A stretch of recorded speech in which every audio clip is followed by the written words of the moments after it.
ఆర్థిక లోటు ఇతర అవరోధాలను అధిగమించి అభివృద్ధి సంక్షేమాల కలబొత్తుగా రాష్ట్రాన్ని ప్రగతి పదంలో నడిపించే లక్ష్యంతో 2026-27 బడ్జెట్ను రాష్ట్ర ప్రభుత్వం తీర్చిదిద్దిందని కాకినాడ జిల్లా ఇన్ఛార్జి మంత్రి, రాష్ట్ర మున్సిపల్ పరిపాలన పట్టణాభివృద్ధి శాఖ మంత్రి పొంగూరు నారాయణ తెలిపారు.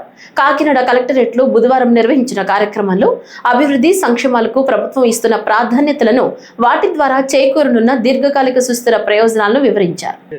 అంటే మన రాష్ట్రంలో 26-27 సంవత్సరానికి బడ్జెట్ అలొకేషన్ ఎలా చేశారు, ప్రత్యేకంగా సంక్షేమ పథకాలకి, డెవలప్మెంట్స్కి, అదేవిధంగా ఈ జిల్లాకి ఎలా చేశారనే దాని మీద ప్రజాప్రతినిధులు అందరితో కూర్చొని డిస్కస్ చేయమని కోరిన ముఖ్యమంత్రి గారు దిశానిర్దేశం ఇచ్చారు. అదేవిధంగా ప్రతి శాసనసభ్యుడు తన యొక్క కాన్స్టిట్యున్సీలో ఉన్న మండల నాయకులతో కూడా ఈ యొక్క బడ్జెట్ విషయాలు తెలియజేయాలి. ఎందుకనంటే రాష్ట్రం ఎలా విడిపోయిందో అందరికీ తెలుసు.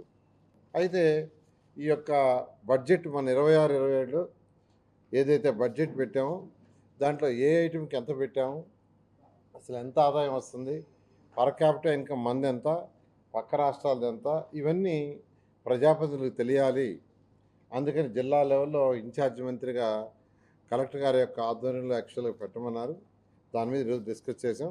ముఖ్యంగా తీసుకుంటే పాపులేషన్ పరంగా మనది 58%, మన నుంచి విడిపోయిన వాళ్ళది 42%, కానీ మన ఆదాయం 46%. పాపులేషన్ 58%, ఆదాయం వచ్చి అప్పుడు 46%.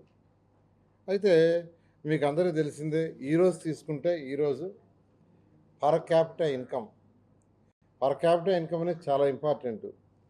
తెలంగాణలో 3,87,623 రూపాయలు, 3,87,623. అదే మన స్టేట్లో 2,66,240. పర్ క్యాపిటల్ ఇన్కమ్ మీదే ఆ రాష్ట్రం యొక్క ఇన్కమ్ ఉంటుంది.